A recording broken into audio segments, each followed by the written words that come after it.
A tortured soul paints beauty through pain. Though ignored in life, his art becomes immortal after death. His name echoes through the halls of art history. A whisper that has grown into a roar, synonymous with vibrant color, swirling skies, and profound, unyielding emotion. Vincent van Gogh.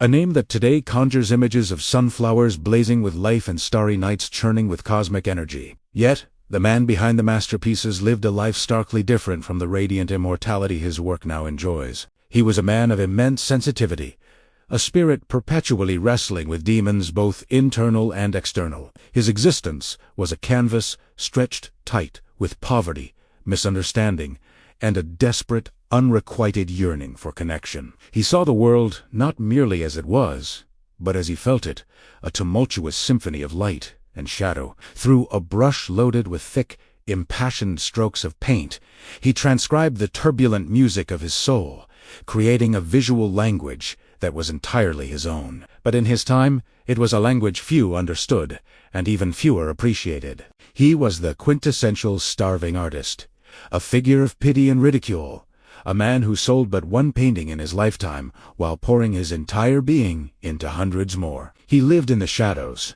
fueled by little more than black coffee, bread, and an obsessive, consuming need to create. Born in 1853 in Groot-Zundert, Netherlands, Vincent's early life was marked by a restless and searching spirit. The son of a Protestant minister, he was serious, quiet, and deeply thoughtful. He tried his hand at various professions, each an attempt to find his place in a world that seemed to have no space for him. He worked as an art dealer, a path that seemed promising, given his burgeoning love for the works of masters like Rembrandt and Millet. Yet, the commercialism of the art world repelled his sensitive nature. He then felt a calling to serve God, much like his father, and pursued a life as a missionary among the impoverished coal miners in the Borinage region of Belgium. There, he witnessed human suffering in its rawest form. He gave away his food, his clothes, and his meager possessions, living in squalor to be closer to the flock he so desperately wanted to comfort.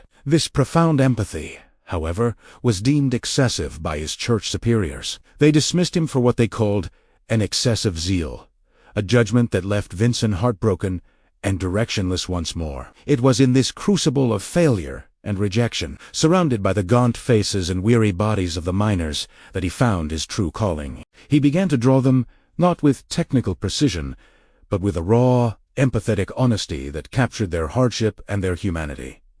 Art was not to be a profession, but a mission, a way to give a voice to the voiceless and to find solace for his own wounded soul. With the financial and emotional support of his devoted younger brother, Theo, Vincent embarked on his artistic journey in his late 20s, an age when many of his contemporaries were already established. His early work, steeped in the somber tones of the Dutch landscape, was dark and earthy. Canvases like The Potato Eaters are a testament to this period, rendered in gloomy browns and grays. He didn't seek to prettify his subjects. He sought to portray the truth of their laborious lives, the weight of the soil under their fingernails, the steam rising from their humble meal. His art was a reflection of his own bleak existence, a life lived on the fringes, sustained only by Theo's meager but constant support. The letters between the two brothers, a collection of hundreds of correspondences, form a heartbreaking and beautiful testament to their bond. Theo was Vincent's lifeline,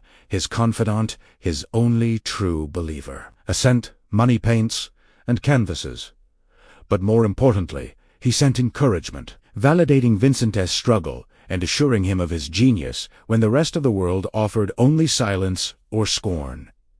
Vincent's poverty was not an aesthetic choice. It was a brutal reality. He often went hungry to afford paints. He wore tattered clothes and lived in humble lodgings, his health deteriorating under the constant strain of malnutrition and relentless work. Yet, he persisted, driven by an inner fire that refused to be extinguished. The move to Paris in 1886 marked a dramatic turning point. In the bustling heart of the art world, he was exposed to the revolutionary currents of Impressionism and Post-Impressionism. The dark, heavy palette of his Dutch period exploded. He encountered the work of Monet, Pissarro, and most significantly, the pointillist techniques of Georges Seurat and the vibrant color theories of the Impression. His canvas, once dominated by shadow, was suddenly flooded with light. He began to experiment with short, rapid brushstrokes and a palette of pure, unmixed color. He painted the cafes, the bridges over the Seine, the portraits of his friends, each work humming with a newfound energy. Yet, the frenetic pace of Paris life also grated on his sensitive nerves, yearning for a calmer environment and a light that could truly saturate his colors. He fled south in 1888 to Arles, in the sun-drenched region of Provence. Here, Vincent's art reached its zenith. The brilliant, almost violent light of the south ignited his imagination. The colors on his palette became even more audacious: incandescent yellows, deep cobalts, and fiery oranges. He painted with a feverish intensity, often completing a canvas in a single day, working outdoors under the scorching sun or by candlelight at night. It was in Arles that he created some of his most iconic works.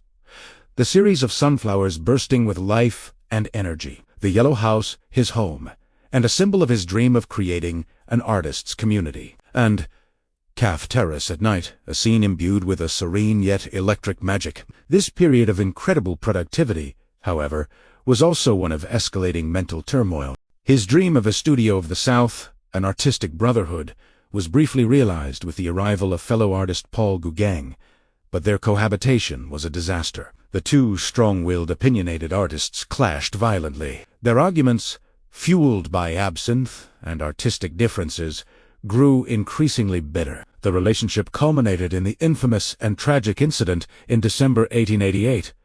Following a heated confrontation, a distraught Vincent, in a fit of despair and madness, mutilated his own left ear. He wrapped the severed part in paper and delivered it to a local prostitute, a desperate, incomprehensible cry for help. This act marked the beginning of his final, tragic descent. He was voluntarily committed to the asylum at Saint-Remy. Yet, even within the confines of the asylum, his creative spirit could not be contained. Looking through the barred window of his room, he painted what would become his most legendary masterpiece, The Starry Night. It is a work of transcendent beauty and terrifying chaos, a swirling vortex of cosmic energy where the cypress tree reaches like a dark flame towards the heavens, and the stars pulse with an almost supernatural light. It is a direct view into the maelstrom of his mind, where immense beauty and unbearable torment were inextricably linked. In May 1890, feeling somewhat recovered, Vincent moved to Auvers-sur-Oise,